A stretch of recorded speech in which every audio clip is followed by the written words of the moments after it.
Écoutez, je trouvais que c'était un peu une futilité. Moi, je suis très à l'aise avec le sujet. J'ai voté en faveur de l'inscription de l'IVG dans la Constitution. Donc lundi au Congrès, plus en lecture à l'Assemblée nationale, plus j'avais même voté sur une proposition de loi issue de la France insoumise. Très à l'aise avec le fait que les femmes puissent disposer de leur corps. Mais franchement, je considère que c'est un droit qui n'est pas menacé dans notre pays.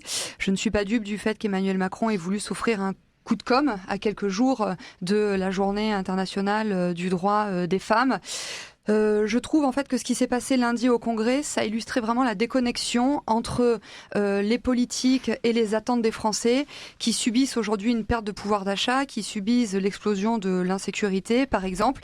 Et en fait, pour vous raconter comment ça s'est passé, si je peux prendre un petit peu de temps là-dessus, en fait, il y a des bus qui ont été affrétés parce qu'il fallait réunir les 925 parlementaires. Donc en fait, vous aviez des bus, vous aviez la circulation qui était arrêtée à Paris, nous étions escortés par des policiers. Le Congrès, donc Versailles, nous a accueillis en grande pompe et finalement, je trouve que c'est vraiment une déconnexion entre les préoccupations des Français et ce coup de communication. Moi, je considère que si Emmanuel Macron était vraiment intéressé aux femmes dans notre pays, il ferait mieux de s'occuper de l'égalité salariale, de leur sécurité, de l'accès à la santé, puisque je rappelle, depuis 10 ans, il y a 130 centres pratiquant l'IVG qui ont fermé dans notre pays. Nous, au RN, en fait, dès qu'un sujet concerne une question sociétale, on laisse une liberté de vote. Et donc c'est ce qui s'est passé pour notre groupe lundi, mais je précise qu'une majorité de notre groupe a voté en faveur de la constitutionnalisation. Mais ceux de mon groupe qui n'ont pas voté en faveur de la constitutionnalisation, ça ne veut pas dire qu'ils sont opposés à l'IVG. Voilà, en fait, ils sont juste opposés à la constitutionnalisation. Certains parce qu'ils considèrent que ce droit n'est pas remis en question.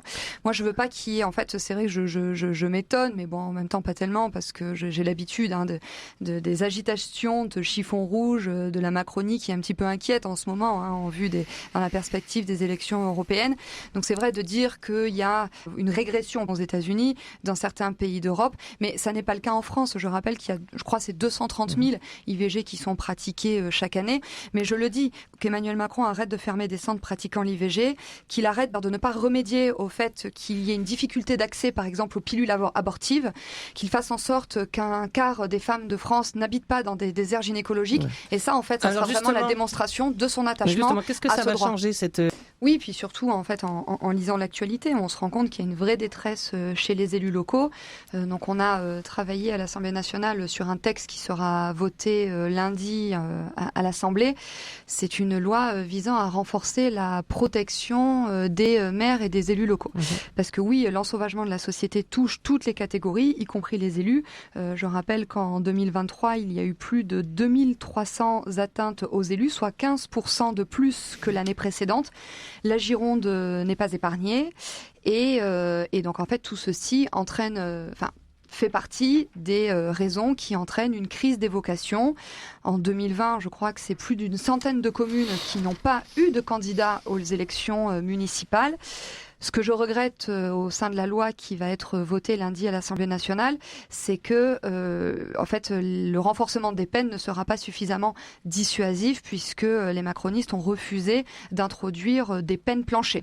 Donc c'est vraiment ce qui aurait pu être dissuasif parce qu'en fait on a augmenté les plafonds mais on n'a pas assuré un minimum de peine. Donc finalement je trouve que c'est pas assez dissuasif. Quelles sont les mesures qui pourraient être vraiment efficaces? Oui, alors juste parce qu'on a fait une proposition là-dessus, et après je me tais. En fait nous souhaitions par exemple que la protection fonctionnelle soit élargie aux élus, y compris d'opposition, parce qu'en fait ce sont les élus d'opposition qui sont les plus fragiles et le problème aujourd'hui c'est que la loi ne prévoit pas une automaticité de la protection fonctionnelle à l'égard des élus d'opposition. Celle-ci est réservé aux élus de la majorité et malheureusement notre proposition a été refusée par les macronistes.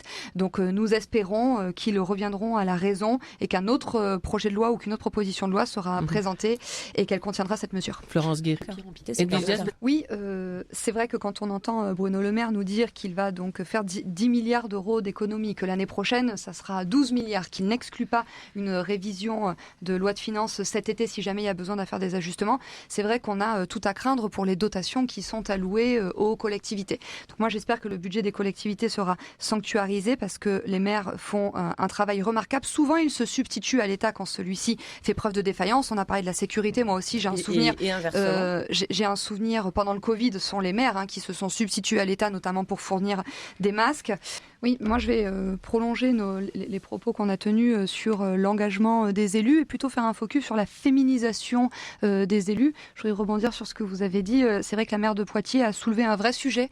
C'est que si une femme élue, donc à la tête d'un exécutif local, est enceinte, elle perd considérablement du revenu parce que en raison de son congé maternité. Le Sénat vient de valider le maintien de ces indemnités, donc je trouve que c'est une bonne chose.